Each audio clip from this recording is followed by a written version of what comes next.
DP education வழங்கும் flutter கோர்ஸுடன் இணைந்திருக்கும் உங்கள் அனைவரையும் அன்புடன் வரவேற்கின்றோம். நாங்கள் முன்னருள்ள பாட்டில் எவ்வாறு எமது அப்ளிகேஷன்ஸிற்கு ஹைவ் லோக்கல் ஸ்டோரேஜினை செட்டப் செய்ய வேண்டும் என்பதை பார்த்தோம்.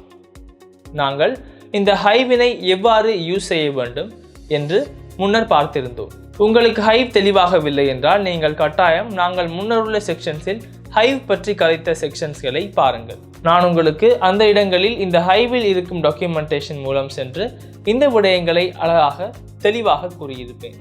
நீங்கள் இங்கு ஹைவ் பாக்ஸ் ஒன்று என்றால் என்ன, ஹைவ் அடாப்டர் ஒன்று என்றால் என்ன, அடாப்டர் ஒன்றை ரெஜிஸ்டர் செய்வது என்றால் என்ன, ஹைவ் டைப் என்றால் என்ன, ஹைவ் ஃபீல்ட் ஒன்று என்றால் என்ன என்று இந்த விடயங்கள் தெளிவானால் இதனை மிகவும் எளிதாக செய்ய முடியும் என்பதை அறிந்து கொள்ள வேண்டும்.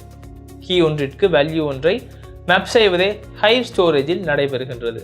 உங்களுக்கு எங்காவது தெளிவாகவில்லை என்றால் ஹைவ் டாக்குமெண்டேஷனில் உங்களுக்கு தேவையான அனைத்து கோட்களையும் தேடி பெற முடியும். அதே போன்று அடாப்டர்ஸ்களை ஜெனரேட் செய்ய கோடினை ரன் செய்யும் பொழுது இஷ்யூ ஒன்று வருகின்றது என்றால் அந்த இஷ்யூவினை காப்பி செய்து கூகுளிற்கு சென்று சர்ச் செய்யுங்கள். அப்பொழுது உங்களுக்கு நிறைய சொல்யூஷன்ஸ் கிடைக்கும். எனக்கு இந்த பாட்டில் யூசர் சேவ் செய்யும் டேட்டாவினை எவ்வாறு லோக்கல் ஸ்டோரேஜில் சேவ் செய்ய வேண்டும் என்பதை கற்பிக்க வேண்டும். நாங்கள் அதற்காக ஹைவ் பேக்கேஜினை செட்டப் செய்தோம். நாங்கள் இதனை லோக்கல் ஸ்டோரேஜில் சேவ் செய்வது போன்று இந்த டேட்டாவின் முழுமையான கண்ட்ரோலினை எமது ப்ரொவைடருக்கு எடுக்க வேண்டும். நாங்கள் ப்ரொவைடருக்கு கஸ்டம் டேட்டா ப்ரொவைடர் என்ற பெயர் கொடுப்போம். இவ்வாறு மெடிடேஷன் எக்ஸசைஸ் ஒன்றாக, மைண்ட்ஃபுல் எக்ஸசைஸ் ஒன்றாக, ஸ்லீப் எக்ஸசைஸ் ஒன்றாக இருந்தாலும் அவ்வாறு ஆட் செய்யும் டேட்டாவின் கண்ட்ரோலினை நான் இவ்வாறு தனி ப்ரொவைடர் ஒன்றின் மூலம் கண்ட்ரோல் செய்கின்றேன். இது எனது அப்ளிகேஷன் என்று நினைத்து பாருங்கள். அதன் பிறகு நான் எனது ப்ரொவைடரினையும் இவ்வாறு வரையறுக்கின்றேன். நான் நிறைய பிகினர்ஸ் இந்த டியூட்டோரியல் சீரீஸினை பார்ப்பதால் இதனை சிம்பிளி டயக்ராம் மூலம் தெளிவுபடுத்துகின்றேன். நீங்கள் எக்ஸ்பீரியன்ஸ் டெவலப்பர் என்றால் இந்த விடயங்கள் உங்களுக்கு தேவையில்லை. இது எமது கஸ்டம் டேட்டா ப்ரொவைடர் என்று நினைத்து பாருங்கள். அதன் பிறகு உங்களுக்கு எமது லோக்கல் ஸ்டோரேஜ் இருக்கின்றது தெரியும். நாங்கள் இதனை ஆரஞ்சு கலர் மூலம் வரையறுப்போம். இது எமது லோக்கல் ஸ்டோரேஜ் ஆகும். நாங்கள் இதற்கே ஹைவ் செட்டப் செய்தோம். இது எனது ஃப்ளட்டர் அப்ளிகேஷன் ஆகும். இந்த அப்ளிகேஷனிற்கு நான் கஸ்டம் டேட்டாவினை சேவ் செய்ய லோக்கல் ஸ்டோரேஜில் டேட்டா டைப் 3 இருக்கின்றன என்று நினைத்து பாருங்கள். அதாவது நாங்கள் ஸ்டோர் செய்யும் மெடிடேஷன் டேட்டாக்கள் இருக்கின்றன. அதன் பிறகு நாங்கள் ஸ்டோர் செய்யும் மைண்ட்ஃபுல் எக்ஸசைசஸ்கள் இருக்கின்றன. நாங்கள் ஸ்டோர் செய்யும் ஸ்லீப் எக்ஸசைசஸ்கள் இருக்கின்றன. எனக்கு இந்த அப்ளிகேஷனில் ஸ்லீப் எக்ஸசைசஸ்கள் மாத்திரம் தேவையாகும் என்று நினைத்து பாருங்கள். எனக்கு இந்த ஸ்லீப் எக்ஸசைசஸ்கள் மாத்திரம் தேவை என்றால் டிரெக்ட்லி இவ்வாறு லோக்கல் ஸ்டோரேஜிலிருந்து இந்த டேட்டாக்களை ரிக்வெஸ்ட் செய்வது சிறந்த விடயம் இல்லை. ஏனென்றால் இவ்வாறு எமது ப்ரொவைடர் மூலமே இந்த டேட்டாக்களை மேனேஜ் செய்கின்றோம். ஆகவே நான் இவ்வாறு இந்த டேட்டாக்களை டிரெக்ட்லி லோக்கல் ஸ்டோரேஜிலிருந்து ரிக்வெஸ்ட் செய்யவில்லை. நான் முன்னர் செய்ததை போன்று ஆரம்பத்தில் எனது ப்ரொவைடரிலிருந்து ரிக்வெஸ்ட் செய்கின்றேன். அதன் பிறகு ப்ரொவைடரிலிருந்து பார்க்கின்றேன். இது இவ்வாறு ஸ்லீப் கண்டென்ட் ஒன்றை ரிக்வெஸ்ட் செய்கிறது. ஆகவே நான் லோக்கல் ஸ்டோரேஜிற்கு வந்து எனக்கு உங்களிடம் இருக்கும் ஸ்லீப் எக்ஸசைசஸ்களை மாத்திரம் கொடுக்குமாறு கூறுகின்றேன். அதன் பிறகு அந்த ஸ்லீப் எக்ஸசைசஸ்களை இவ்வாறு லோக்கல் ஸ்டோரேஜில் இருந்து கொடுக்கின்றேன். ஸ்லீப் எக்ஸசைசஸ்களை இவ்வாறு கொடுத்ததன் பிறகு கஸ்டம் ப்ரொவைடருக்கு ஸ்லீப் எக்ஸசைசஸ்கள் இருக்கின்றன. அதன் பிறகு கஸ்டம் ப்ரொவைடருக்கு நாங்கள் கேட்ட ஸ்லீப் எக்ஸசைசஸ்களை இவ்வாறு ஃப்ளட்டர் அப்ளிகேஷனுக்கு ப்ரொவைட் செய்ய முடியும். உங்களுக்கு இப்பொழுது இந்த விடயங்களை எவ்வாறு மேனேஜ் செய்வது எவ்வளவு எளிதானது என்று தெளிவாக வேண்டும். நான் இவ்வாறு புதிதாக ஆட் செய்தாலும் எனக்கு அந்த மாற்றங்களை கஸ்டம் ப்ரொவைடர் மூலம் மாற்ற முடியும் என்று நினைத்து பாருங்கள். அப்பொழுது எமது அப்ளிகேஷனில் இந்த டேட்டாவினை கன்சியூம் செய்யும் நபர்கள் இருக்கின்றார்கள். எமது கன்சியூமர்ஸிற்கு இந்த ப்ரொவைடர் மூலம் நேரடியாக நோட்டிஃபை செய்யவும் முடியும். ஏனென்றால் நான் இந்த லோக்கல் ஸ்டோரேஜிற்கு சேவ் செய்யும் விடயங்களை எமது ப்ரொவைடர் மூலமே செய்கின்றேன். நான் இவ்வாறு புதிதாக மெடிடேஷன் ஒன்றை ஆட் செய்கின்றேன் என்றால் நான் எமது அப்ளிகேஷனிலிருந்து ஆட் செய்தேன் என்று நினைத்து பாருங்கள். நான் இங்கு ஸ்லீப் ஒன்றை ரிக்வெஸ்ட் செய்தேன். உங்களுக்கு இப்பொழுது ஸ்லீப்பினை ரிக்வெஸ்ட் செய்வது தெளிவாகி இருக்கும். அதாவது உங்களுக்கு ரிக்வெஸ்ட் ஃப்ளோ எவ்வாறு செல்கின்றது என்று தெளிவாக இருக்கும். நான் இப்பொழுது புதிதாக ஒன்றை ஆட் செய்ய போகின்றேன் என்று நினைத்து பாருங்கள். நான் இவ்வாறு புதிதாக மெடிடேஷன் ஒன்றை ஆட் செய்கின்றேன். நான் இவ்வாறு ஆட் செய்யும் பொழுதும் நேரடியாக இதனை எமது கஸ்டம் ப்ரொவைடர் மூலமே செய்ய வேண்டும். நான் இவ்வாறு ஆட் ஓ டிலீட் செய்யும் பொழுது கஸ்டம் ப்ரொவைடர் மூலமே செய்கின்றேன். நான் எடிட் செய்யும் முறையினை பற்றியே அதிகம் கதைக்கவில்லை. எனக்கு ஆட் செய்ய வேண்டும் என்று கஸ்டம் ப்ரொவைடருக்கு கூறுகின்றேன். அப்பொழுது கஸ்டம் ப்ரொவைடர் லோக்கல் ஸ்டோரேஜ் பக்கத்தில் நடைபெறும் விடயங்களை மேனேஜ் செய்கின்றது. உங்களுக்கு எம்மால் லிசனர்ஸ்களை ப்ரொவைடர் மூலம் நோட்டிஃபை செய்ய முடியும் என்பது தெளிவாகி இருக்கும். ஏனென்றால் நாங்கள் இதனை சேஞ்ச் நோட்டிஃபையரில் இருந்து எக்ஸ்டெண்ட் செய்ய முடியும். அப்பொழுது உங்களுக்கு இதனை நோட்டிஃபை செய்யும் பொழுது இந்த கன்சியூமர்ஸ் இந்த கஸ்டம் ப்ரொவைடருக்கு லிசன் செய்து இருக்கின்றார்கள் என்பது தெளிவாக இருக்கும். அப்பொழுது இந்த கன்சியூமருக்கும் எம்மால் அப்டேட் ஆன டேட்டா ஸ்டேட்டினை ப்ரொவைட் செய்ய முடியும். அப்பொழுது எம்மால் கன்சியூமர்ஸ்களை அப்டேட் செய்ய முடியும். இப்பொழுது உங்களுக்கு நாங்கள் இங்கு ஃபாலோ செய்யும் அப்ரோச் என்ன என்று தெளிவாக வேண்டும். உங்களுக்கு இந்த டயக்ராமினை பார்த்தால் இந்த விடயம் எவ்வாறு நடைபெறுகின்றது என்று தெளிவாகும். நாங்கள் முன்னருள்ள அப்ளிகேஷனில் செய்ததை பார்த்தால் இவ்வாறு எமது ஃப்ளட்டர் அப்ளிகேஷன் இருக்கின்றது. எனக்கு டேட்டா சிலவற்றை சேவ் செய்ய வேண்டுமென்றால் நான் லோக்கல் ஸ்டோரேஜிற்கு டிரெக்ட்லி இவ்வாறு சேவ் செய்கின்றேன் என்று நினைத்து பாருங்கள். டிலீட் செய்ய வேண்டுமென்றால் நான் இந்த ரிக்வெஸ்டினை டிரெக்ட்லி செய்கின்றேன். நான் இவ்வாறு எது வேண்டுமென்றாலும் இந்த பக்கத்திற்கு வரும் விடயங்களையும் இவ்வாறு டிரெக்ட்லி செய்கின்றேன். எம்மால் இப்பொழுது இதனை டிரெக்ட்லி செய்ய முடியாது. இவ்வாறு இப்பொழுது இந்த நடுவில் ஒருவர் புதிதாக ஆட் செய்து வைத்திருக்கின்றார்.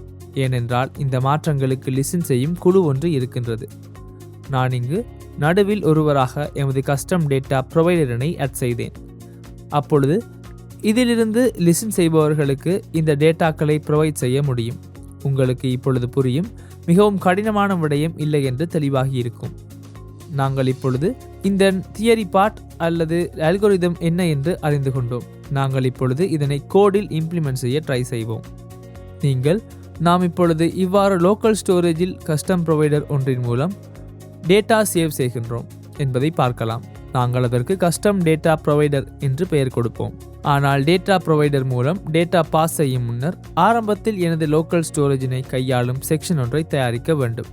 அதனால் நான் புதிதாக சர்வீசஸ் ஃபோல்டர் ஒன்றை தயாரிக்கின்றேன். நான் எனது லோக்கல் ஸ்டோரேஜினை கையாளும் மெத்தட்ஸ்களை தனியாக டிஃபைன் செய்ய வேண்டும். அதனை ப்ரொவைடருள்ளே டிஃபைன் செய்யவும் முடியும். ஆனால் அது சிறந்தது இல்லை. நான் இவ்வாறு சர்வீசஸ் என்ற ஃபோல்டர் ஒன்றை தயாரிக்கின்றேன். நான் உங்களுக்கு ஆரம்பத்தில் மெடிடேஷன் டேட்டாக்களை சேவ் செய்யும் முறை, மெடிடேஷன் ஒன்றை டிலீட் செய்யும் முறையினை கற்பிப்பேன். நான் இங்கு மெடிடேஷன் சர்வீஸினை தயாரிக்கின்றேன். இந்த சர்வீஸ் மூலமே எனது லோக்கல் ஸ்டோரேஜுடன் நடைபெறும் விடயங்களை மேனேஜ் செய்கின்றேன். அதாவது லோக்கல் ஸ்டோரேஜில் நடைபெறும் விடயங்கள் மாத்திரம் இந்த மெடிடேஷன் சர்வீஸ் மூலம் மேனேஜ் செய்யப்படுகின்றன. நாங்கள் மெடிடேஷன் சர்வீஸ் என்ற கிளாஸினை கிரியேட் செய்வோம். எனக்கு இப்பொழுது புதிதாக மெடிடேஷன் ஒன்றை கிரியேட் செய்ய வேண்டும். நாங்கள் புதிதாக மெடிடேஷன் ஒன்றை கிரியேட் செய்யும் முன்னர் ஹைவ் பாக்ஸ் ஒன்றை கிரியேட் செய்வோம். ஏனென்றால் நான் பாக்ஸிற்கு வேரியபிள் ஒன்றை தயாரிக்க வேண்டும். உங்களுக்கு நாங்கள் பாக்ஸ் ஒன்றை தயாரித்தது நினைவிருக்கும். நாங்கள் மெடிடேஷன்ஸ் டேட்டா என்ற பெயரில் பாக்ஸ் ஒன்றை தயாரித்திருக்கின்றோம். நாங்கள் இதற்கு வேரியபிள் ஒன்றை தயாரிப்போம். நான் இந்த பாக்ஸிற்கு மெடிடேஷன்ஸ் பாக்ஸ் என்று பெயரிடுகின்றேன். இங்கு ஹைவ் டாட் பாக்ஸ் என்ற மெத்தட் ஒன்று இருக்கின்றது. நாங்கள் ஆரம்பத்தில் ஹைவினை இம்போர்ட் செய்வோம். நீங்கள் இப்பொழுது பாக்ஸின் பெயரை பாஸ் செய்ய வேண்டும். நாங்கள் இந்த பாக்ஸின் பெயரை மெடிடேஷன் டேட்டா என்று கொடுத்தோம். நாங்கள் இந்த பாக்ஸினையே இப்பொழுது ரெஃபர் செய்கின்றோம். நான் அந்த பாக்ஸிற்கே மெடிடேஷன்ஸ் டேட்டாவினை ஆட் செய்கின்றேன். அதே போன்று நான் இந்த பாக்ஸிலிருந்து ஆட் செய்யும் விடயங்களை டிலீட் செய்கின்றேன். நான் பாக்ஸிற்கு ரெஃபரன்ஸ் ஒன்றை எடுத்தேன். எனக்கு இப்பொழுது மெத்தடினை ஆட் செய்ய வேண்டும். நான் to add a new meditation என்ற கமெண்டினை கொடுக்கின்றேன். நான் இதனை ஃபியூச்சர் மெத்தடாக கிரியேட் செய்கின்றேன். நான் இந்த விடயங்களை முன்னரும் கூறியிருக்கின்றேன். நாங்கள் டேட்டாபேஸுடன் அல்லது லோக்கல் ஸ்டோரேஜுடன் இந்த விடயங்களை கையாளுகின்ற பொழுது எப்பொழுதும் அசிங்க்ரோனஸ் ஆக எழுத வேண்டும். நான் இதற்கு இங்கு ஆட் மெடிடேஷன் என்று பெயரிடுகின்றேன். இங்கு ஆட் செய்யும் மெடிடேஷன் எக்ஸசைஸினை இதற்கு பாஸ் செய்ய வேண்டும். நான் இதற்கு மெடிடேஷன் என்று கொடுக்கின்றேன். நான் உங்களுக்கு எமது எமுலேட்டருக்கு வந்து காண்பித்தால் இப்பொழுது இந்த மெடிடேஷன் எக்ஸசைஸ், அதாவது யூசர் இங்கு என்டர் செய்யும் டேட்டாக்களை இந்த ஃபங்க்ஷனிற்கு பாஸ் செய்ய வேண்டும். ஏனென்றால் இந்த ஃபங்க்ஷனில் லோக்கல் ஸ்டோரேஜில் சேவ் செய்யும் விடயங்களை பார்க்கின்றோம். அதனால் நான் மெடிடேஷனாக இங்கு யூசர் என்டர் செய்யும் டேட்டாக்களை பாஸ் செய்கின்றேன். அதன் பிறகு இங்கு எனது பில்ட் கண்டெக்ஸ்ட் தேவையாகும். ஏனென்றால் டேட்டா ஒன்று அட் ஆனால் யூசருக்கு மெசேஜ் ஒன்று காண்பிக்க வேண்டும். நான் பில்ட் கண்டெக்ஸ்டினை இணைத்தேன். இது கட்டாயம் அசிங்க்ரோனஸாக இருக்க வேண்டும். ஏனென்றால் ஃபியூச்சர் மெத்தட் ஒன்றாகும். நாங்கள் இதனை ட்ரை கேட்சில் இணைக்கின்றேன். உங்களால் எரர் ஒன்று வந்தால் கேட்ச் செய்ய முடியும். இப்பொழுது எரர் ஒன்று வந்தால் சர்வீஸில் இருந்து வந்த எரர் ஒன்று என்று பிரிண்ட் செய்கின்றேன். ஏனென்றால் இது எமது சர்வீஸ் கிளாஸ் ஆகும். இல்லை என்றால் எம்மால் இந்த எரர் எங்கிருந்து வந்தது என்று பார்க்க முடியாது. எமது ப்ரொவைடரில் இருந்தா அல்லது சர்வீஸ் கிளாஸில் இருந்தா என்று பார்க்க முடியாது. அதனால் நான் இங்கு தனியாக இது சர்வீஸ் கிளாஸில் இருந்து வந்த எரர் என்று ஸ்பெசிஃபை செய்தேன். நாங்கள் இப்பொழுது யூசர் பாஸ் செய்யும் மெடிடேஷனினை பாக்ஸிற்கு சேவ் செய்ய ட்ரை செய்ய வேண்டும். இது மிகவும் கடினமான விடயமில்லை. நான் உங்களுக்கு இங்கு ஃபாலோ செய்யும் லாஜிக்கினை கூறினேன். நீங்கள் ஆரம்பத்தில் இங்கு புதிதாக டேட்டா ஒன்றை ஸ்டோர் செய்யும் முன்னர் இப்பொழுது இந்த பாக்ஸில் மெடிடேஷன்கள் ஸ்டோர் ஆகியிருந்தால் அந்த டேட்டாக்களை எடுக்க வேண்டும். நான் இவ்வாறு அந்த டேட்டாக்களை எடுக்கின்றேன். நாங்கள் டைனமிக் ஆல் மெடிடேஷன் என்று எடுப்போம். உங்களுக்கு நாங்கள் இவ்வாறு மெடிடேஷன் பாக்ஸினை கிரியேட் செய்தோம் என்பது நினைவிருக்கும். மெடிடேஷன் பாக்ஸ் டாட் கெட் என்று கொடுப்போம். அதாவது பாக்ஸில் இருந்து ஏதாவது ஒன்றை எடுக்க வேண்டுமென்றால் கெட் என்ற மெத்தடில் இருந்தே எடுக்க வேண்டும். நாங்கள் இங்கு பாஸ் செய்யும் மெடிடேஷன் டேட்டா இந்த கீ ஆகும். இல்லை என்றால் எம்மால் தனி கீ ஒன்றை யூஸ் செய்ய முடியும். நான் உங்களுக்கு இங்கு பாக்ஸின் பெயருடனேயே எப்பொழுதும் செல்லுங்கள் என்று கூறினேன். அப்பொழுது இந்த கீயின் கீழே டேட்டாக்களை சேவ் செய்கின்றோம். உங்களுக்கு இனிஷியலாக இங்கு எந்த டேட்டாவும் இல்லை என்று தெரியும். அதாவது இது எம்டி அரே ஒன்றாக ரிட்டர்ன் ஆகும். உங்களுக்கு இப்பொழுது இங்கு ரிட்டர்ன் ஆகும் மெடிடேஷன்கள் டைனமிக்காக வரும் என்று தெரியும். ஏனென்றால் எனக்கு பாக்ஸில் இவ்வாறு டாட் ஆப்ஜெக்ட்ஸாக சேவ் செய்ய முடியாது. இது டைனமிக்காகவே சேவ் ஆகி இருக்கின்றது. அதனால் நான் உங்களுக்கு இதனை மெடிடேஷன் சர்வீஸ் உள்ளே மாத்திரம் எவ்வாறு கன்வெர்ட் செய்ய வேண்டும் என்று கூறினேன். நான் ஆரம்பத்தில் லிஸ்ட் ஒன்றை தயாரிக்கின்றேன். உங்களுக்கு இங்கு இந்த லிஸ்டில் மேப் இருக்கின்றது என்று தெரியும். உங்களுக்கு கீ வேல்யூ பேஸ் இருப்பதால் ஸ்ட்ரிங் அண்ட் டைனமிக் மேப் இருக்கின்றது என்று தெரியும். நான் இதற்கு மெடிடேஷன் லிஸ்ட் என்று கொடுக்கின்றேன். நாங்கள் இதனை எம்டி அரேயாக இனிஷியலைஸ் செய்வோம். நீங்கள் இப்பொழுது இந்த ஸ்ட்ரிங் டைனமிக் மேப்பினை ஏன் தயாரித்தேன் என்று கருத முடியும். நான் இங்கு ஸ்ட்ரிங் டைனமிக் மேப்பினை தயாரித்தேன். உங்களுக்கு இது எனது பாக்ஸில் இந்த டேட்டாக்கள் ஸ்டோர் ஆகும் முறையாகும் என்று தெரியும். இவ்வாறு பாக்ஸில் டேட்டாக்கள் ஸ்டோர் ஆகின்றன. நான் இப்பொழுது இங்கு இந்த மெடிடேஷன் என்ற லிஸ்டினை எடுத்து இந்த மேப்பிற்கு ஆட் செய்கின்றேன். உங்களால் ஆரம்பத்தில் செக் செய்ய முடியும். இஃப் கண்டிஷனினை கொடுத்து இங்கு இருக்கும் மெடிடேஷன்கள் நன்அலபிள் என்றால் மாத்திரம் இதனை ஆட் செய்ய முடியும். நல் இல்லை என்றால் அண்ட் இங்கு ஆல் மெடிடேஷன்கள் லிஸ்ட் என்றால் மெடிடேஷன் லிஸ்டிற்கு இந்த டேட்டாக்களை அசைன் செய்ய முடியும்.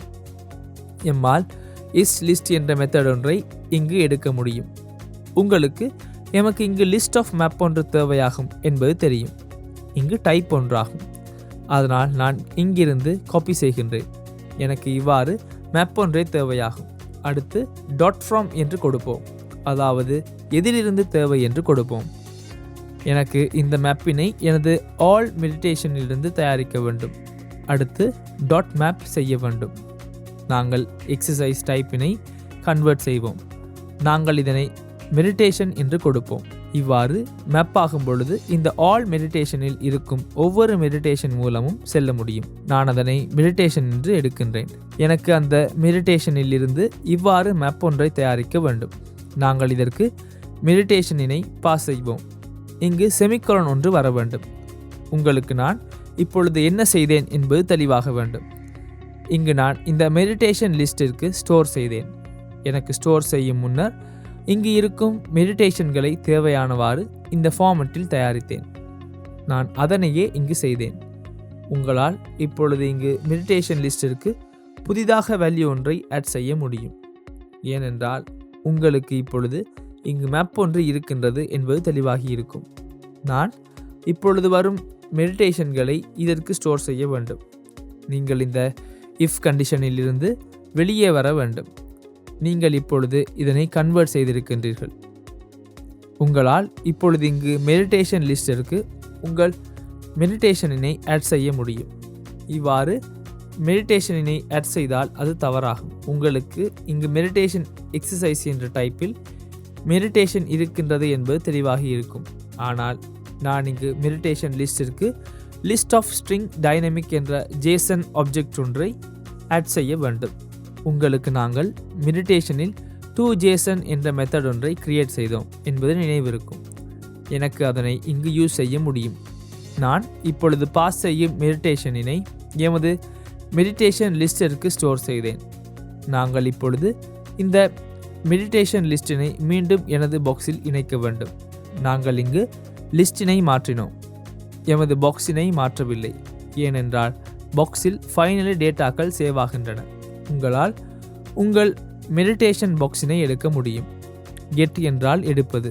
எம்மால் புட்டிலிருந்து இதற்கு புதிதாக ஒன்றை புட் செய்ய முடியும். உங்களுக்கு கீயினை பாஸ் செய்ய வேண்டும் என்றும் தெரியும். கீ என்பது மெடிடேஷன் டேட்டா என்ற கீ ஆகும். அடுத்து வேல்யூ மெடிடேஷன் லிஸ்ட் ஆகும். உங்களுக்கு ஜேசன் ஸ்ட்ரிங் மேப் என்ற லிஸ்ட் ஒன்று இங்கு இருக்கின்றது தெரியும். நான் இங்கு ஸ்நாக் பார் ஒன்றை காண்பிக்கின்றேன். ஸ்கேஃபோல்ட் மெசேஞ்சரில் கண்டெக்ஸ்டினை எடுத்த பிறகு ஷோ ஸ்நாக் பார் என்ற மெத்தட் ஒன்று இருக்கின்றது. அதற்கு ஸ்நாக் பார் ஒன்றை ரிட்டர்ன் செய்ய வேண்டும். உங்களால் கன்ஸ்ட் டாட் ஸ்நாக் பார் ஒன்றை ரிட்டர்ன் செய்ய முடியும். அதன் பிறகு உங்களால் டிஸ்பிளே ஆக வேண்டிய கண்டென்ட்டினை இதற்கும் பாஸ் செய்ய முடியும். இங்கு செமிகோலன் ஒன்று வர வேண்டும். நாங்கள் இங்கு கண்டென்ட்டினை பாஸ் செய்வோம். இங்கு கமா ஒன்றை கொடுங்கள். நான் கண்டென்ட்டாக இங்கு டெக்ஸ்ட் விஜெட் ஒன்றை பாஸ் செய்கின்றேன். நாங்கள் இங்கு மெடிடேஷன் அடட் என்று கூறுவோம். இந்த அளவு சிறந்ததாகும். அதன் பிறகு உங்களால் டியூரேஷனினை செட்டப் செய்ய முடியும். ஆனால் நான் டியூரேஷனினை செட்டப் செய்யவில்லை. உங்களுக்கு தேவை என்றால் இங்கு டியூரேஷனினை, அதாவது இந்த ஸ்நாக் பார் எவ்வளவு நேரம் தெரிய வேண்டும் என்று தனியாக கொடுக்க முடியும். இங்கு டியூரேஷனாக செகண்ட்ஸ் 2 போன்று காண்பிக்க வேண்டும் என்றால் இவ்வாறு தயாரிக்க முடியும். நான் ஃபைனலி மெடிடேஷன் ஒன்று அட் ஆன பிறகு இவ்வாறு ஸ்நாக் பார் ஒன்றை யூசருக்கு காண்பிக்கின்றேன். நாங்கள் ஏதாவது எரர் ஒன்று வந்தால் இதனை பிரிண்ட் செய்தாலும் யூசருக்கு தெரியாது. நான் அப்ளிகேஷனில் பிரிண்ட் செய்வது போன்று இவ்வாறு ஸ்நாக் பார் ஒன்றையும் காண்பிக்கின்றேன். நான் இங்கு fail to add new meditation என்று கொடுக்கின்றேன். இவ்வாறு காண்பிப்பது சிறந்ததாகும். எம்மால் இப்பொழுது இந்த மெத்தடிலிருந்து மெடிடேஷன் ஒன்றை ஆட் செய்ய முடியும்.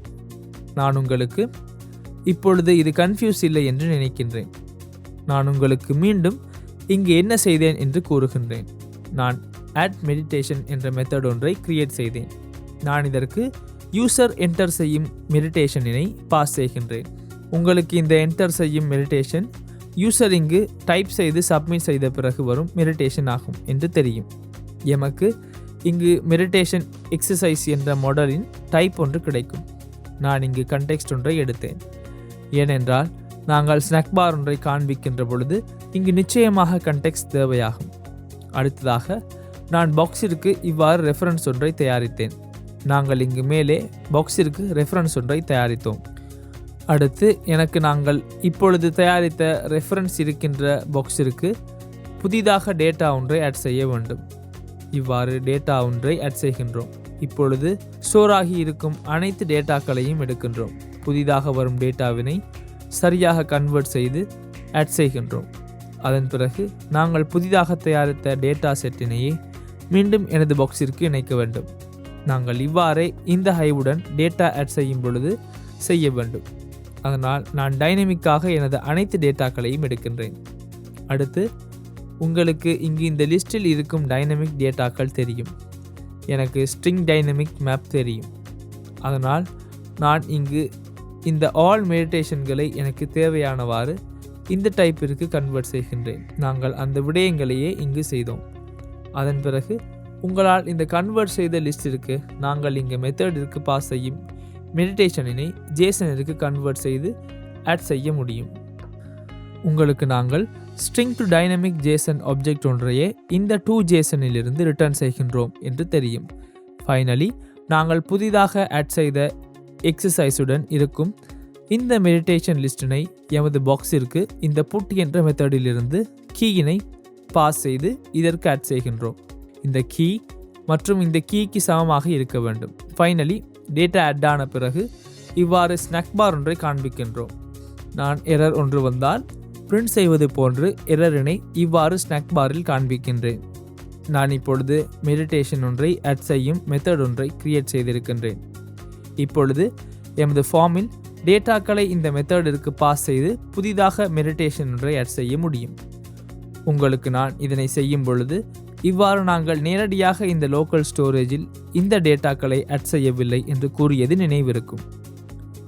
நாங்கள் ப்ரொவைடர் மூலமே இந்த மெத்தட்களை கன்ஃபிகர் செய்து இந்த டேட்டா ஆட் செய்வது, டேட்டாவை டிலீட் செய்வது அண்ட் கன்சியூமர்ஸ்களை நோட்டிஃபை செய்வதை செய்கின்றோம். அதனால் நான் புதிதாக ப்ரொவைடர் ஒன்றை தயாரிக்கின்றேன்.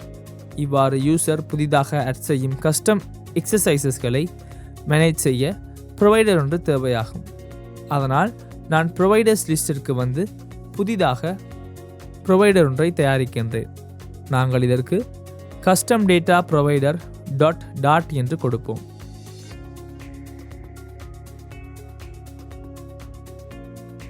அடுத்து எம்மால் கஸ்டம் டேட்டா ப்ரொவைடர் என்ற கிளாஸினை தயாரிக்க முடியும். அதன் பிறகு இது சேஞ்ச் நோட்டிஃபையரிலிருந்து எக்ஸ்டெண்ட் ஆக வேண்டும். உங்களுக்கு இந்த விடயங்களை சேஞ்ச் நோட்டிஃபையரிலிருந்து எவ்வாறு செய்ய வேண்டும் என்று நினைவிருக்கும். நான் இதனை சேஞ்ச் நோட்டிஃபையரிலிருந்து எக்ஸ்டெண்ட் செய்கின்றேன். இது இந்த மெட்டீரியல் பேக்கேஜிலிருந்தே இம்போர்ட் ஆகின்றது. உண்மையில் இது ஃபவுண்டேஷன்ஸ் பேக்கேஜில் இருக்கின்றது. ஆனால் மெட்டீரியல் பேக்கேஜில் இந்த பேக்கேஜஸ் அனைத்தினையும் கண்டெயின் செய்கின்றது. உங்களுக்கு இந்த பேக்கேஜின் வெயிட்டினை குறைக்க வேண்டுமென்றால் ஃபவுண்டேஷன்ஸில் இருந்து எடுத்தாலும் எந்த இஷ்யூவும் இல்லை.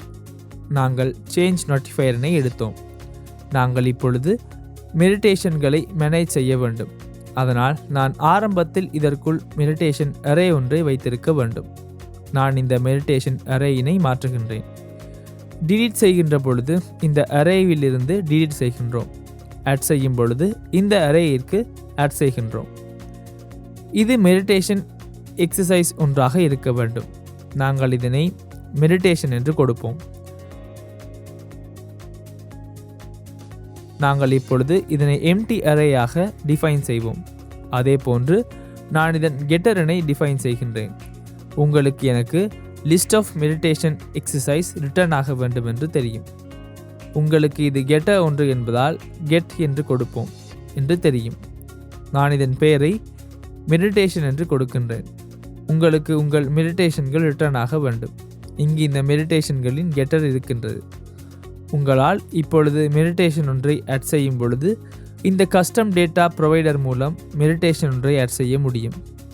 நான் இவ்வாறு புதிதாக மெடிடேஷன் ஒன்றை ஆட் செய்யும் பொழுது மெத்தடினை இதன் மூலம் தயாரிக்கின்றேன். நான் இவ்வாறு மெத்தட் ஒன்றை கிரியேட் செய்கின்றேன். Method to add a new meditation என்ற கமெண்ட் ஒன்றை கொடுப்போம். நாங்கள் இந்த சர்வீஸ் உள்ளே டிஃபைன் செய்த இந்த மெத்தடிலிருந்து உண்மையில் லோக்கல் ஸ்டோரேஜில் மெடிடேஷனை சேவ் செய்கின்றோம். ஆனால் புதிதாக மெடிடேஷன் ஒன்றை ஆட் செய்யும் பொழுது ப்ரொவைடர்ஸிற்கு நோட்டிஃபை செய்ய வேண்டும்.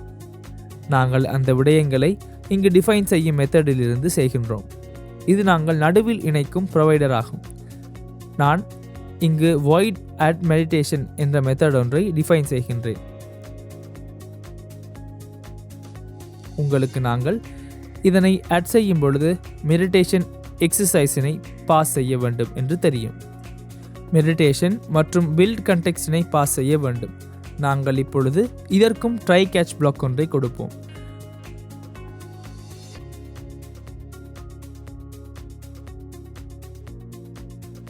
நான் இங்கிருந்து வரும் எரரினை பிரிண்ட் செய்கின்றேன். நாங்கள் எரரினை provider.error என்று பிரிண்ட் செய்வோம். அப்பொழுது எங்கிருந்து எரர் வந்தது என்று எளிதாக அடையாளம் காண முடியும். அதனால் நான் இங்கு சர்வீஸினை டிஃபைன் செய்த பொழுது சர்வீஸ் எரர் என்று கொடுத்தேன். நான் இப்பொழுது ப்ரொவைடர் மூலம் எரர் வரும் பொழுது ப்ரொவைடர் எரர் என்று கொடுத்தேன். அப்பொழுது எனக்கு ப்ரொவைடரில் எழுதிய கோடா அல்லது லோக்கல் ஸ்டோரேஜில் டேட்டா ஆட் செய்யும் பொழுது எழுதிய மெத்தடா தவறு செய்தது என்று அடையாளம் காண முடியும். நான் இப்பொழுது எனது டேட்டாக்களை கன்ஃபிகர் செய்ய ட்ரை செய்ய வேண்டும். நான் ஆரம்பத்தில் இங்கு ஆட் செய்யும் மெடிடேஷனினை எமது மெடிடேஷன் லிஸ்டிற்கு ஆட் செய்ய வேண்டும். உங்களால் நாங்கள் இங்கு பாஸ் செய்யும் மெடிடேஷனினை இவ்வாறு எமது மெடிடேஷன் அரேயிற்கு ஆட் செய்ய முடியும். அதாவது நாங்கள் இங்கு எமது முழுமையான அப்ளிகேஷனிற்கும் டேட்டா ப்ரொவைட் செய்ய இந்த வேரியபிளிற்கும் இந்த மெடிடேஷன் லிஸ்டிற்கு ஆட் செய்கின்றோம். நாங்கள் அதனையே இவ்வாறு கெட்டரிலிருந்து ரிட்டர்ன் செய்கின்றோம்.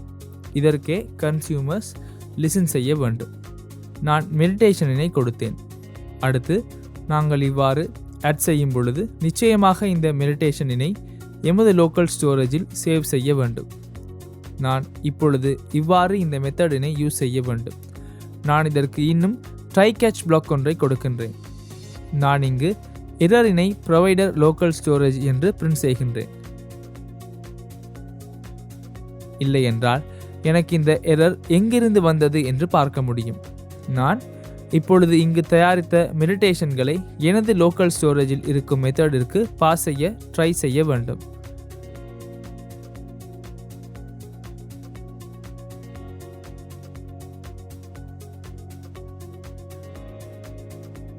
நான் அதற்காக மெடிடேஷன் சர்வீஸினை தயாரித்தேன். உங்களுக்கு மெடிடேஷன் சர்வீஸில் நாங்கள் .add meditation என்ற மெத்தட் ஒன்றை கிரியேட் செய்தது நினைவிருக்கும். நான் மெடிடேஷனிற்கு பாஸ் செய்யும் மெடிடேஷனை பாஸ் செய்ய முடியும். அடுத்து கண்டெக்ஸ்ட் தேவையாகும். அதனால் நான் இவ்வாறு கண்டெக்ஸ்டினை பாஸ் செய்தேன். அந்த விடயங்கள் மாத்திரமே செய்ய வேண்டும். நான் உங்களுக்கு இங்கு நாங்கள் என்ன விடயங்களை செய்தோம் என்று தெளிவாகி இருக்கும் என்று நினைக்கின்றேன். நான் இப்பொழுது இங்கு ஒரு விடயமும் செய்யவில்லை. உங்களுக்கு நான் இந்த கெட்டரிலிருந்து ரிட்டர்ன் செய்யும் கன்சியூமர்ஸ் லிசன் செய்து இருக்கின்றார்கள் என்று கூறியது தெளிவாக வேண்டும். ஆகவே நாங்கள் இவ்வாறு புதிதாக மெடிடேஷன் ஒன்றை ஆட் செய்த பிறகு, அதாவது இவ்வாறு ஸ்டேட்டிற்கும் புதிதாக மெடிடேஷன் ஒன்றை ஆட் செய்கின்றோம். அடுத்து நாங்கள் இங்கிருந்து லோக்கல் ஸ்டோரேஜில் இந்த மெடிடேஷனினை சேவ் செய்ய வேண்டும். அடுத்து இவை அனைத்தையும் செய்த பிறகு நமது லிசனர்ஸ் நோட்டிஃபை செய்ய வேண்டும். அப்பொழுது இந்த புதிதாக ஆட் ஆன எமது மெடிடேஷன் எக்ஸசைஸ்களை எமது கன்சியூமர்ஸிலிருந்து அப்டேட் செய்ய முடியும். நாங்கள் ப்ரொவைடர் ஒன்றின் மூலம் செய்வதன் முக்கியத்துவம் அதுவாகும். நான் இப்பொழுது இங்கு மெத்தட் ஒன்றை கிரியேட் செய்திருக்கின்றேன். நாங்கள் இப்பொழுது புதிதாக மெடிடேஷன் ஒன்றை ஆட் செய்ய ட்ரை செய்வோம். நாங்கள் இந்த பேஜிற்கு செல்வோம். உங்களுக்கு நாங்கள் இங்கு இதனை மெடிடேஷன் ஃபார்மில் தயாரித்தது நினைவிருக்கும். நாங்கள் விஜெட்ஸில் மெடிடேஷன் ஃபார்மிற்கு செல்வோம். உங்களுக்கு இவ்வாறு கீழே வந்த பிறகு எமது எலிவேட்டட் பட்டனின் கமெண்ட் ஒன்றை கொடுக்கின்றோம் என்பது தெரியும். நாங்கள் இங்கிருந்து சேவ் செய்கின்றோம். அதாவது யூசர் என்டர் செய்யும் டேட்டாக்களை எடுத்து மெத்தடிற்கு பாஸ் செய்ய வேண்டும். நான் உங்களுக்கு இப்பொழுது எவ்வாறு அதனை செய்ய வேண்டும் என்று கூறுகின்றேன். இப்பொழுது இங்கு இருக்கும் இந்த கமெண்ட் தேவையில்லை. நான் இப்பொழுது இங்கிருந்து இந்த டேட்டாக்களை ஸ்டோர் செய்ய ட்ரை செய்ய வேண்டும். உங்களுக்கு நாங்கள் இதற்கு ஃபார்ம் வேலிடேஷன்ஸ் ஏற்கனவே ஆட் செய்திருக்கின்றோம் என்று தெரியும். அதனால் எனக்கு இங்கு இருக்கும் ஃபார்ம் கீ மூலம் கரண்ட் ஸ்டேட்டினை வேலிடேட் செய்ய முடியும். அதன் பிறகு உங்களால் ஃபார்ம் கீ .current ஸ்டேட்டினை சேவ் செய்ய முடியும். அடுத்து நான் புதிதாக மெடிடேஷன் ஒன்றை தயாரிக்க வேண்டும். உங்களுக்கு நாங்கள் மெடிடேஷன் ஒன்றை பாஸ் செய்ய வேண்டும் என்று தெரியும். அதனால் நான் இங்கு create a new meditation from the user data என்ற கமெண்ட் ஒன்றை கொடுக்கின்றேன். அதாவது இங்கு யூசர் என்டர் செய்யும் டேட்டாவிலிருந்து புதிதாக மெடிடேஷன் ஒன்றை தயாரிக்க வேண்டும். நாங்கள் ஃபைனல் என்று டைப் செய்து இதற்கு மெடிடேஷன் என்று கொடுப்போம். நாங்கள் புதிதாக மெடிடேஷன் எக்ஸசைஸ் ஒன்றை தயாரிக்க வேண்டும். நாங்கள் மெடிடேஷன் எக்ஸசைஸ் எடுத்த பிறகு இந்த விடயங்களை பாஸ் செய்ய வேண்டும். நாங்கள் இந்த விடயங்களையே ஃபார்மிலிருந்து எடுக்கின்றோம். நாங்கள் இங்கு கேட்டகரியினை எடுக்கின்றோம். உங்களுக்கு இப்பொழுது இது எவ்வாறு வேலை செய்கின்றது என்று தெளிவாக வேண்டும். அடுத்ததாக நேமினை எடுக்கின்றோம். டிஸ்கிரிப்ஷனினை எடுக்கின்றோம்.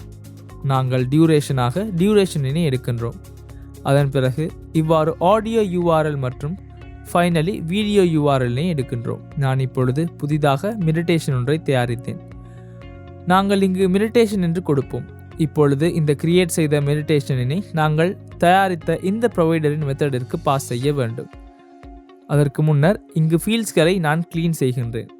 ஏனென்றால் நான் இவ்வாறு புதிதாக மெடிடேஷன் ஒன்றை ஆட் செய்யும் பொழுது இங்கு மெடிடேஷன் ஃபார்மிற்கு காண்பிக்கின்றேன். டேட்டாக்களை ஆட் செய்து சப்மிட் என்பதை ப்ரெஸ் செய்த பிறகு இந்த டேட்டாக்களை கிளியர் செய்ய வேண்டும். உங்களுக்கு நான் ஃபார்மின் கரண்ட் ஸ்டேட்டினை ரீசெட் செய்கின்றேன் என்று தெரியும். அதன் பிறகு நான் கேட்டகரியினை எம்டி செய்கின்றேன், நேமினை எம்டி செய்கின்றேன், டிஸ்கிரிப்ஷனினை எம்டி செய்கின்றேன். நான் டியூரேஷனினை 0க்கு செட் செய்து இவ்வாறு அனைத்தையும் கிளியர் செய்கின்றேன். அதன் பிறகு நான் இங்கு எமது ப்ரொவைடரினை பயன்படுத்த வேண்டும். At the meditation through the provider என்று கமெண்ட் ஒன்றை கொடுப்போம். அப்பொழுது உங்களுக்கு ப்ரொவைடர் மூலம் ஆட் செய்யும் பொழுது ஆட்டோமேட்டிக்கலி எனது லோக்கல் ஸ்டோரேஜில் இந்த டேட்டா சேவ் ஆகின்றது தெளிவாகும். உங்களுக்கு நாங்கள் லோக்கல் ஸ்டோரேஜிலும் இந்த டேட்டாவினை சேவ் செய்கின்றோம் என்று தெரியும். நாங்கள் இப்பொழுது இது எவ்வாறு வேலை செய்கின்றது என்று பார்ப்போம். நாங்கள் ப்ரொவைடரினை இம்போர்ட் செய்து .of என்று கொடுத்து ஆரம்பத்தில் இது எந்த ப்ரொவைடர் என்று டிஃபைன் செய்ய வேண்டும். எனக்கு எனது கஸ்டம் டேட்டா ப்ரொவைடர் இப்பொழுது தேவையாகும். கஸ்டம் டேட்டா ப்ரொவைடரிலே கண்டெக்ஸ்டினை எடுக்கின்றோம். உங்களுக்கு இங்கு லிசன் செய்ய தேவையில்லை. லிசனினை ஃபால்ஸாக செய்யுங்கள், ஏனென்றால் நான் டேட்டா ஒன்றை ஆட் செய்ய போகின்றேன். இதில் ஆட் மெடிடேஷன் என்ற மெத்தட் ஒன்று இருக்கின்றது. நாங்கள் இதற்கு மெடிடேஷனினை பாஸ் செய்ய வேண்டும் மற்றும் கண்டெக்ஸ்டினை பாஸ் செய்ய வேண்டும். இந்த விடயங்களையே செய்ய வேண்டும். நான் இப்பொழுது இதனை கொடுத்து சேவ் செய்கின்றேன். நான் உங்களுக்கு இப்பொழுது இங்கு நான் என்ன செய்கின்றேன் என்று தெளிவாக வேண்டும் என்று நினைக்கின்றேன். எனது அப்ளிகேஷன் லோக்கல் ஸ்டோரேஜின் மெத்தட்ஸுடன் நேரடியாக இன்டிகிரேட் ஆகவில்லை. நான் இங்கு எனது ப்ரொவைடருடன் இந்த இன்டிகிரேட் செய்கின்றேன். அதன் பிறகு நாங்கள் மெடிடேஷன் சர்வீஸ் மூலமும் எமது மெடிடேஷன்களை ஆட் செய்கின்றோம் என்று ப்ரொவைடரிலிருந்து இந்த மெத்தடினை கால் செய்கின்றோம். நாங்கள் இப்பொழுது எமது அப்ளிகேஷனை ரீஸ்டார்ட் செய்வோம். நாங்கள் எமது டீபக் கன்சோலினையும் ஓப்பன் செய்வோம். நாங்கள் அனைத்தையும் சரியாக செய்தோம் என்றால் மெடிடேஷன் ஒன்று கிரியேட் ஆனது என்று எமக்கு ஸ்நாக் பாரில் காண்பிக்க வேண்டும். நாங்கள் இப்பொழுது டமி டேட்டா சிலவற்றை ஆட் செய்து பார்ப்போம். உங்களுக்கு கீபோர்ட் ஓப்பன் ஆகின்றது தெரியும். நான் இவ்வாறு நார்மல் டேட்டா சிலவற்றை என்டர் செய்கின்றேன். உங்களுக்கு டியூரேஷனினை கிளிக் செய்த பிறகு நம்பர் கீபேட் ஓப்பன் ஆகின்றது தெரியும். நாங்கள் கீபோர்ட் டைப்பில் இருந்தே இந்த டைப் செய்தோம். அடுத்து ஆடியோ URLினை என்டர் செய்வோம். நார்மல் ஸ்ட்ரிங்ஸ் சிலவற்றை என்டர் செய்யுங்கள். இது எமது ஸ்க்ரீன் ரெக்கார்டர் காரணமாக ஸ்லோவாக தெரிகின்றது. அதனை கவனத்தில் கொள்ள வேண்டாம்.